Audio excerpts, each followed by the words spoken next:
A little while ago, I wrote a piece about how Animal Crossing New Horizons fostered a sense of community like no other, releasing at a time where people needed a connection more than ever. So many people picked up the game for the first time, played with friends, and even made new ones. I played Animal Crossing New Leaf a fair bit on my 3DS. I attempted to put in tons of hours like the people I'd seen on YouTube, but I was a kid with a bedtime and a mum who was hyper-vigilant about me trying to sneakily play games under the covers. Eventually, I moved on to other games, as kids do. I was 10 when Animal Crossing New Leaf came out, and by the time I was 13 and totally all grown up, I begged my mum for the latest and coolest game on the market, Pokemon Omega Ruby. Even prior to this, my mum spoiled me quite rotten when it came to games, meaning my copy of New Leaf was collecting dust. She was great. I hadn't really thought about Animal Crossing much for years until a friend of mine texted me one day and asked me if I'd picked up Animal Crossing New Horizons. Being honest, when the pandemic hit, I kind of stopped paying attention to the world around me and I didn't even know the game was coming out. I decided to pick it up because why not?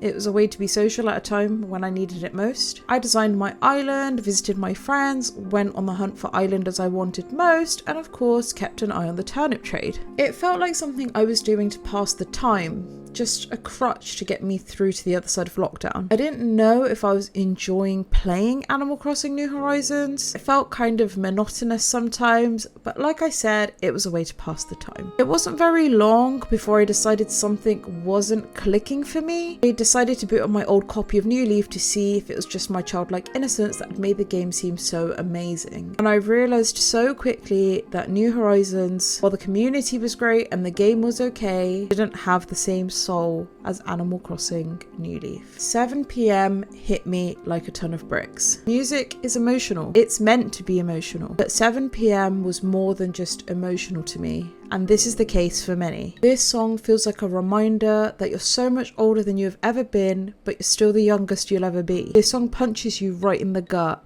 It hurts you, but you'll still smile. My save was still there. Most of my villagers had left and my town was overgrown and practically not functioning, a shell of what it once was, and yet I still felt charmed. I went building to building, but many shops were closed since it was the evening, but the post office wasn't. I went inside and had a look at my saved letters, and immediately my heart broke. I was a kid when I first played this game, and a pretty annoying one at that, but I still saved every single letter I got from my mum. When I had first saved these letters, my mum was still around. Because I was 10 and barely understood how technology worked, I remember showing her some of them and asking her how she had sent them. I don't really remember her reaction, but I'm sure she would have laughed and pretended she had written them to me to keep the magic alive. That's the type of mum she was. She would make sure I was getting enough sleep by taking my DS away at night, but she would still buy me all the latest games I asked for. When I couldn't beat a level in New Super Mario Bros, I would give her the controller despite her having no idea how to play or what was going on. And the one time she played Wii Bowling with me, she threw the remote at the TV.